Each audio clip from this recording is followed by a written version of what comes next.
everyone. Good morning on this wonderful day. Thank you for tuning in. I can see, quite a few of you here, which is great.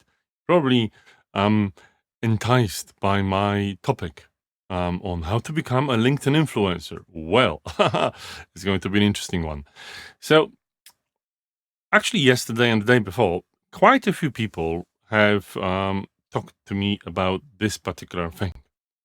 And they talked about how do they want to be known, famous on LinkedIn, how to become, and what does it mean to become a LinkedIn influencer, how does one do that, and so on.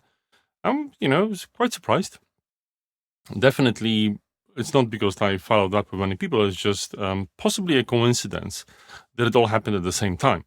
I was quite surprised because, normally I wouldn't associate myself with that. But it seems like many people want that. And I think people might be under some kind of a spell. What do I mean by that? Well, obviously, as human beings, we're used to trusting our eyes most of the time, right? There's a consensus reality. If something happened, well, it happened. But what happens with social media is everyone sees a different picture, right? Obviously, the social media, LinkedIn included, has an ability to show everyone a slightly different reality. I wouldn't blame them for doing that. It's perfectly natural for LinkedIn and other social media to show us a certain snippet of reality. And obviously, they want to entice us in to actually see their content and stay on their platform. This is how it works. And, there's no point faffing about that. But what happens is many people see these, well displayed, well liked people with a lot of interactions, a lot of engagements, and they think, oh, you can just get that. But in fact, I think it's a bit of a ruse. I think, especially nowadays on mature social media, it's a full-time job. And I know some people with, the blue LinkedIn top voices and so on, and I know how much time, effort, and also money they invest in it. And I think it's a bit more involved than you would think. But maybe a more important question is why? Why would you like that? Why, it's perfectly reasonable, I think, to crave this attention, especially if it's positive.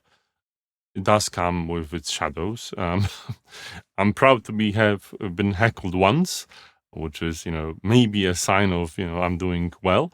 But essentially, I think, it's something that many people, even though they crave, as I know them, they wouldn't necessarily like it, right? They wouldn't like putting titles as I've put them this one today, right? Titles that are provocative, talking about topics that they may not be passionate about, but they might need to talk about them because this is what gets the views and interactions.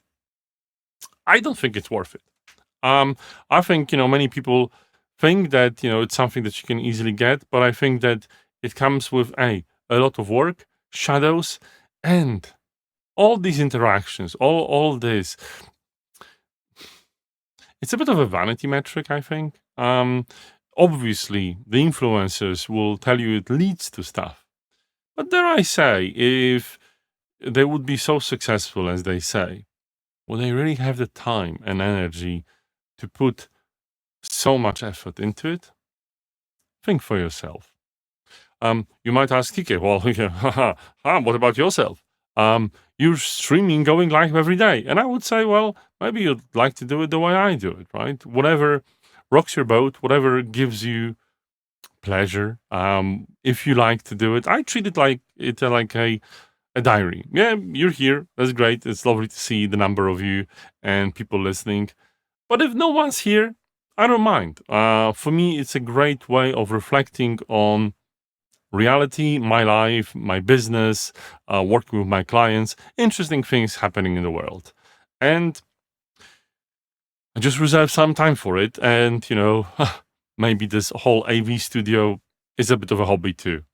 We all have our hobbies.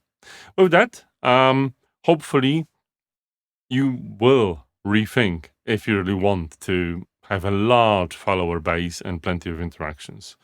And I do hope to see you again tomorrow at 9:45 BST.